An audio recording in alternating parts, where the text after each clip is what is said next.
Hey guys, welcome back to another video on this channel. So far, I'm in Peter Parker's office at the Daily Bugle. I actually just got done calling my taxi. It's going to be here in like a couple minutes, so I want to make sure to get this quick. I actually decided, you know what, maybe my next video will be with a talk show. Because if I just did it at home, it wouldn't really be much of anything. And I was just thinking, how weird would it be if people just saw me like trying to failing multiple times to do a flip in front of my house? But whatever. I think they said the taxi's kind of close, so I'm just gonna get out of here. Get out of the way! I gotta get to my taxi, dude. Just got here. Okay, excuse me, pardon me. Where is it? There it is. I think it's on that street. Perfect. There's my taxi. I just gotta run over a bit. Hey bud, can you let me in? Who's this? This is Henry. I'm the guy who called the taxi. Can you let me in? Sure. Get in. Okay. Wow. Alright, you're here. Get out. Okay, you gonna do this? Okay, he left kind of quick. Alright, well, this is the place. I guess I can walk in now. Hello, everybody. Welcome to the Very Real Talking Show. Today, we will have our guest today, and he is Henry Mahan, a YouTuber from Kentucky. Now come up here, Henry, for it is you that the crowd is cheering for you. Hey, I'm just here to sit down, just calm down a bit. Nice to meet you, Mr. Doge. I'm just here, just going to talk show, I guess. Oh, come on, Henry, we just look at that crowd right there. We got a whole pack of everybody you know. And a bit of extra people, because you are very social. But I'm here to ask you, and you particularly, why are you on this talk show today? I think it actually started like a month ago, technically, topic-wise. It was when Spider-Man Lotus came out, and I just started making Spider-Man videos, and I was thinking, like, just yesterday, like, maybe I should make another video about why the Spider-Man fandom's kind of garbage. You know, because it's like, this would be perfect if I got on a talk show to talk about it, you know? It'd just be best to just have it out to as many people as possible. Because I'm here to talk about why modern Spider-Man fandom sucks, fanboys suck, and Miles sucks. Okay? Well said, Henry, but before we got you onto the show, we got a couple complaints in our emails. But of course, to clear that all up and all the people's doubts that are out in the audience and beyond the screen, we have this little monitor over here that usually says or shows name, but we're going to have it because we heard that you had notes to show, you know? Yeah, I do actually have a couple notes. How do I just do that?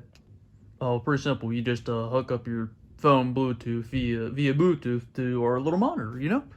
And you can show off the notes. Okay, good to know. Now pay attention, ladies and gentlemen. In front of me, in the audience beyond the screen, we are going to now see a little PowerPoint that Henry has put together. And he will explain it along as we show the slides. Now, I hope everybody's nice and tight in their seat, nice and comfortable, and you can do whatever you want. Or at least, if you're like watching over the phone, you can pause at any time. But we're going to get into it. Henry, now show them the PowerPoint. Yes, this will be my beginning slide. I think there'll be a couple slides or more. I kind of forgot the count, but I'll get to it. And this is gonna be the intro so far. I see that says thumbnail for later. That's pretty cute, actually. I think reason one for why the modern Spider-Man fanboys suck, because I'm not gonna call them true fans, is the fact I think they're really projecting their own racism onto other people. Because I'll tell you, Miles is pretty much, I think, the first major ever problem for Spider-Man, because ever since he was created, the whole Spider-Man product went down the drain. Complete garbage. He was basically a copycat character with only like little small changes, so he's, you know, quote unquote different. And every time you bring that up or just talk crap about Miles, like he's just a garbage character, they call you racist. And I think it is so strange that I actually got into a comment section argument on YouTube about Miles, and the dude wanted to have me explain it even more, even though I explained it enough.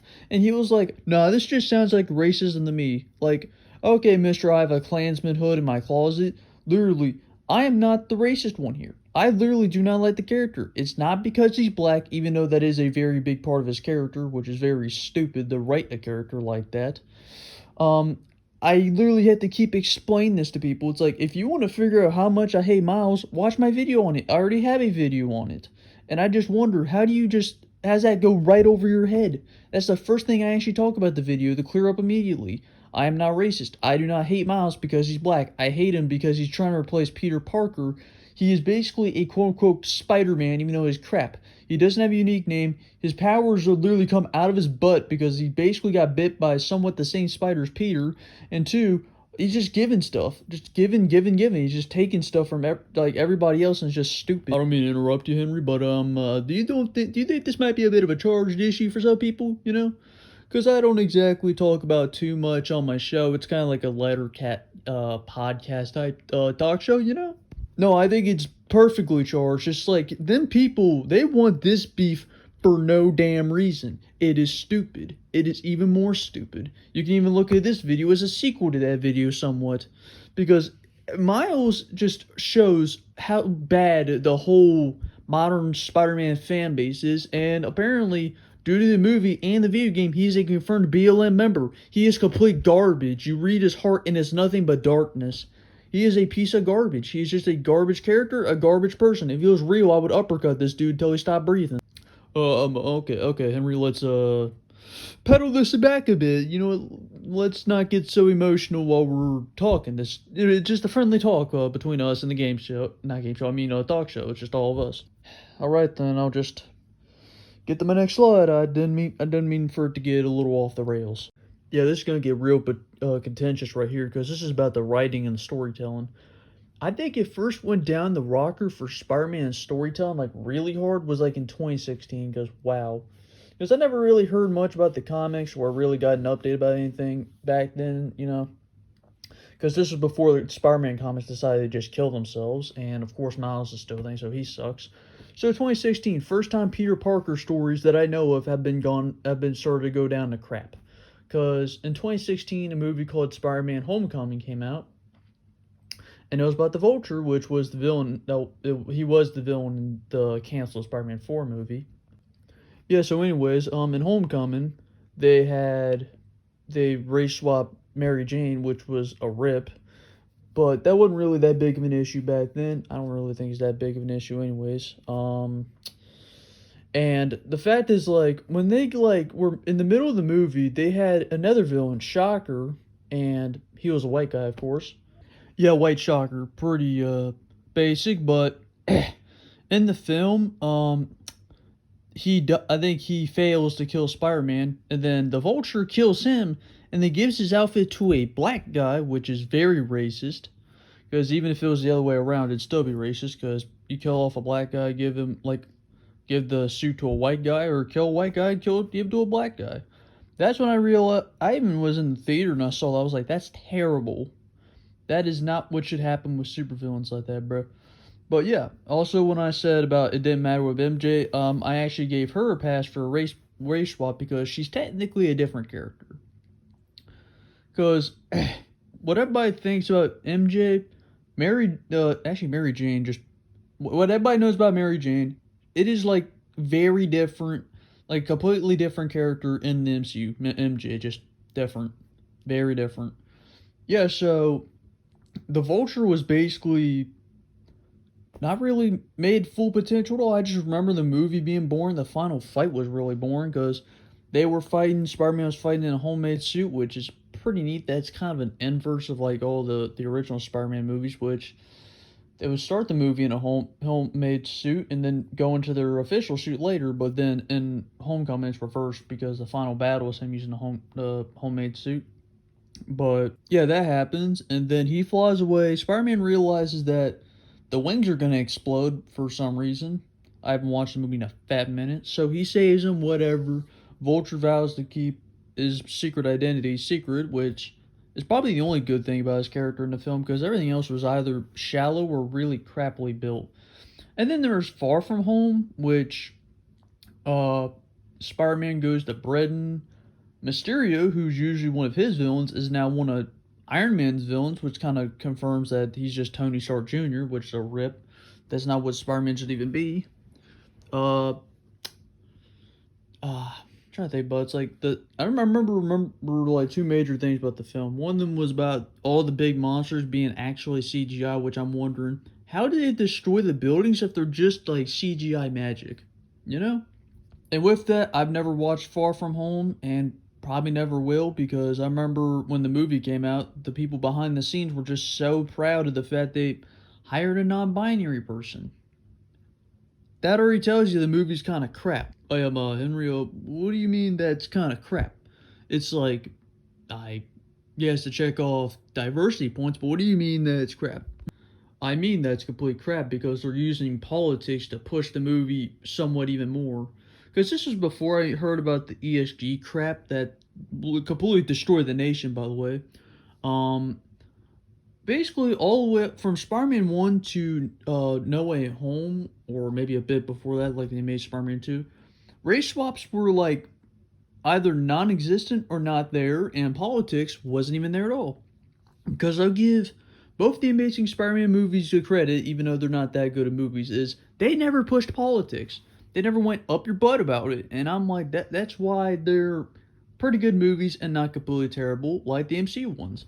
Because ever since the first MCU Spider-Man, if it was like the first time they were subtle about it by killing off the white guy and giving a suit to a black person, which is stupid, and then they're more abrupt about it with Far From Home when they got the non-binary actor, and it is completely stupid. But to the more important thing is, even with No Way Home, I think with No Way Home, I think that one's a pretty good movie because I didn't really feel much of the politics there. Apart from one line that Electro said, which was more out of pocket and was supposed to be a reference to Miles Morales, which sucks because I do not want to think about Miles Morales when I'm watching Sam Raimi's Spider-Man come back because the old Giga Chad decided to take it one more spin. Yeah, and Sandman was only CGI because his actor must have had a brain tumor thinking that whatever disease was around was actually going to kill him, which it really wasn't. It has like a very low fatality rate. Um, and a bit of the movie could have been redone. There could have been a bit more scenes, could have been a bit longer. Could have made like a way better movie. I think I used to when I first watched it, I gave it a 10 out of 10, but now I just probably give it an 8 out of 10 because of a lot of the nitpicks and issues and stuff like that. And the fact that Doctor Strange has a role in the movie makes it even worse. And then let's go back in time a bit into 2018. This was also when they released the first Spider-Man game, which actually kind of had a good story. From what I know, it's pretty good actually. It's like I think the beginning is like he gets beat up by the Sinister Six after they leave. Actually, don't even matter. I don't want to even talk about it. But it's a pretty good story. I'll tell you that.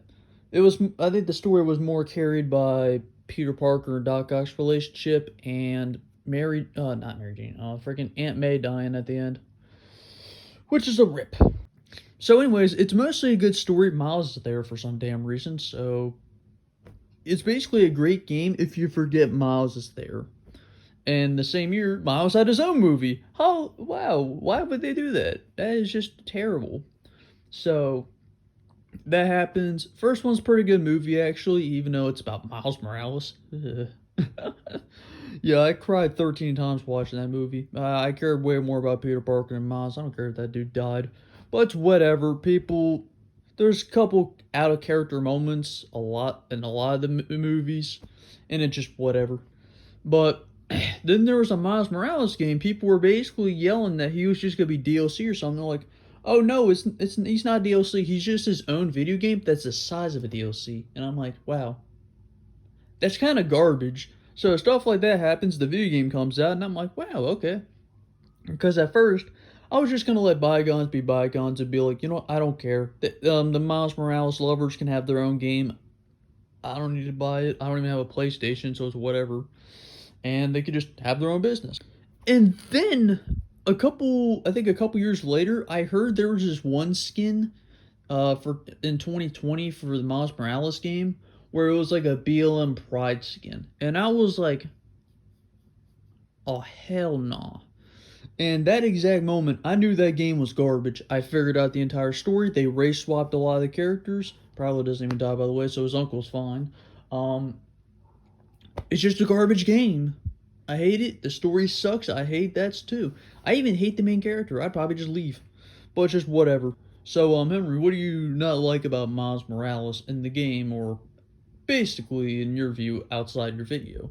You know what? That's actually a really good question. I think one thing that not many people know about me that I really hate about Miles Morales. I don't think I really mentioned it in the video, but it's the fact that this kid uses electricity. There's already a stereotype out there that apparently electricity is a black power, which is really dumb because I actually am very keen with the idea of using electricity, and I think yeah, electricity and lightning would be a very good part of my power set if I could use magic. And so I take that as Miles. That went a little too personal because I can understand Miles just taking Peter's powers, which is kind of the norm because every time there's a new Spider-Man, they all have the same powers: shoot webs out of their hands, climb on walls, spider sense. That's self-explanatory. But then he can go invisible for some reason, even though the spider was not confirmed to be different until later stuff. Because I think in the Ultimate Spider-Man story, the original one with Miles, he got bit by the same type of spider that Peter did. So it's basically the same spider, but he can camouflage and go invisible, which doesn't make any sense, but it's whatever. Oh, and then he can use electricity, which for some reason they're called venom blasts. And the fact that he used this electricity personally irks me because I actually, in my comic series, electricity is one of my main powers. So that felt more like he was taking it from Spider-Man. No, he took it from me. He took something from me, like personally, to make his power set, to build his character in Power Reservoir, and I got severely pissed by it. Wow, that's very intriguing.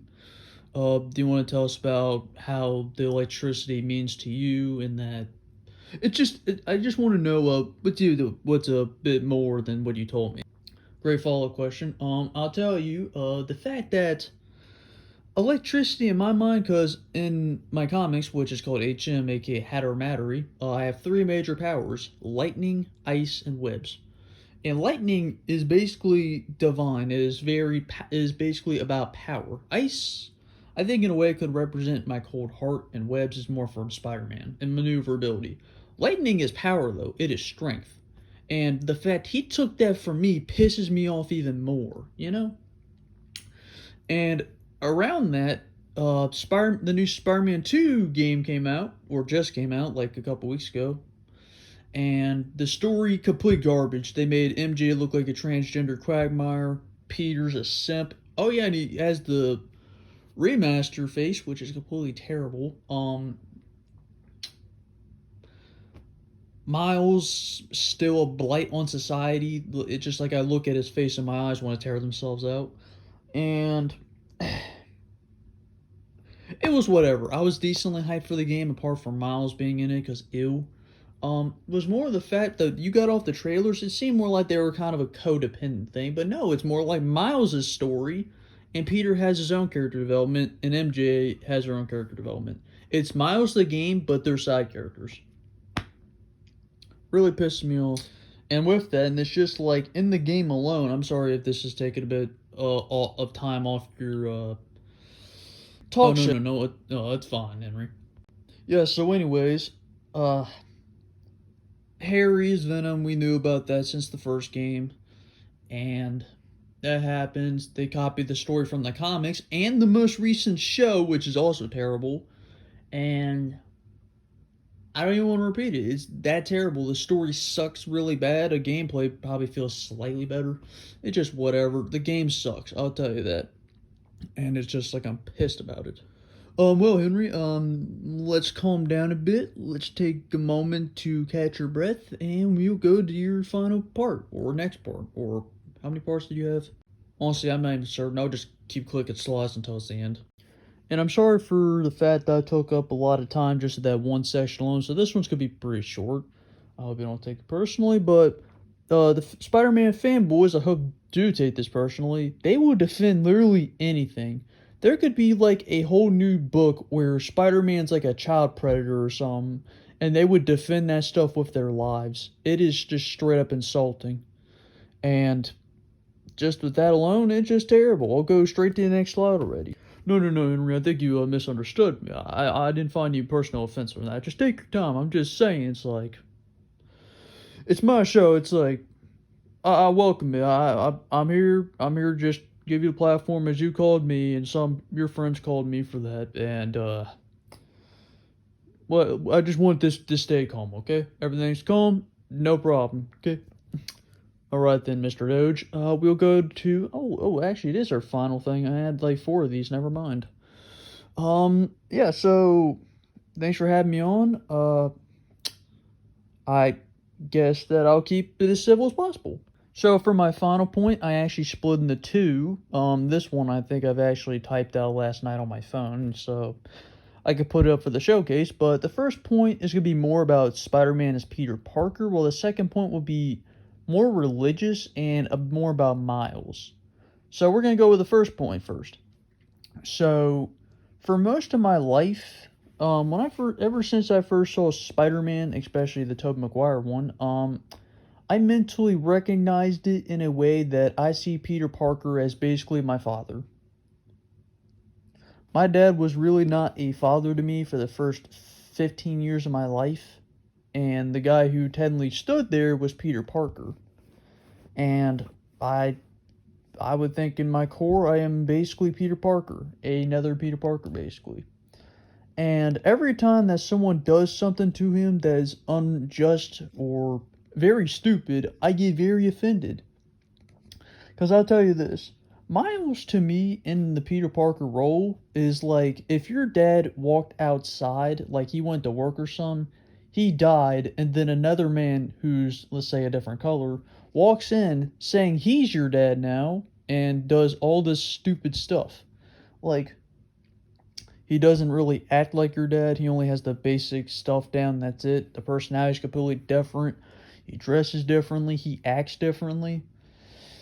You'd just be pissed and very mortified too, and that's why I hate Miles so much. But the second point I'm about to get into, I figured it out like I think a couple days ago, and it made so much sense to me.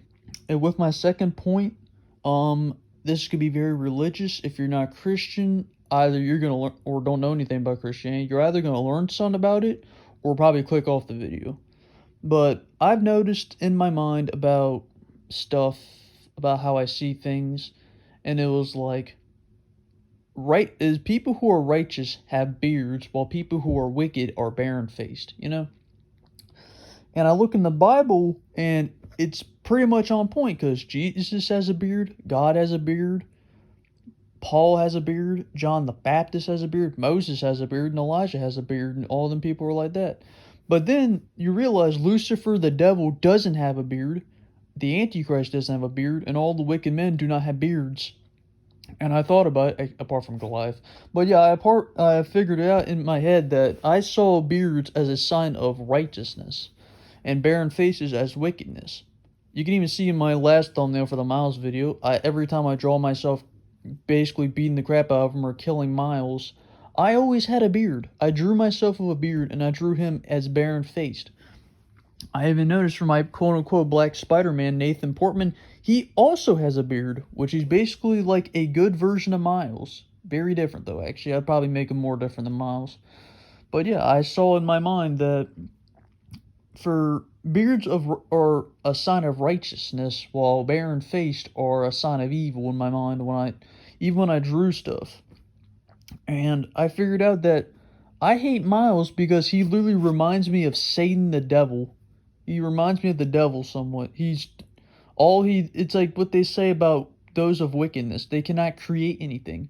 All they do is mangle and destroy things. And that perfectly describes Miles. He doesn't create anything.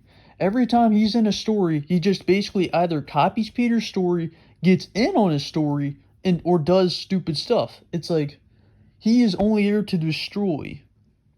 And I've always drawn him barren-faced. I only think about him as being barren-faced, and it's like, he's just evil. That's why I hate him so much. And then the fact he's replacing my father figure, Peter Parker, he is just destroying things. He is the devil to me. I hate this guy. Hate him a lot. But I hope that's enough to explain why I hate Miles so much. Wow. That was very powerful, Henry. That was also a good PowerPoint to get our minds onto. You got any final words for the audience, Henry? Before we end this right now? No, not really. It was good seeing you, Mr. Doge. I'll be heading out. I appreciate that you gave me the opportunity to get on this talk show and talk and just get off what I wanted to say. Oh, anytime, Henry. I love having people on my show. It's just like, you were just so profound in that. It's just like amazing. Well, thank you. I'll just be heading out. I hope everybody enjoyed this video, or from his perspective, this episode, and adios.